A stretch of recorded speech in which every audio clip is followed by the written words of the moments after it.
Musisi Dul Jailani angkat bicara soal perundungan di tengah isu bully yang menimpa adik sambungnya, Safea Ahmad. Dul mengungkapkan bahwa ia memiliki cara tersendiri untuk membela sang adik.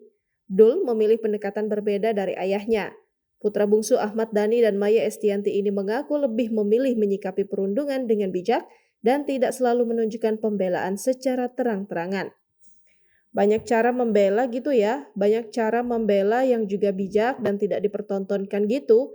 Jadi ya kalau saya sih bisa membela tanpa perlu vokal juga, bisa dari saya. Ujar Dul Jailani saat ditemui di kawasan Sudirman, Jakarta Pusat, Minggu 14 Juli 2025. Dul juga menyampaikan keprihatinannya atas masih maraknya praktik perundungan di Indonesia. Ia menegaskan pentingnya semua pihak untuk bersuara lantang demi menghentikan bullying, terutama di lingkungan sekolah dan pergaulan sehari-hari.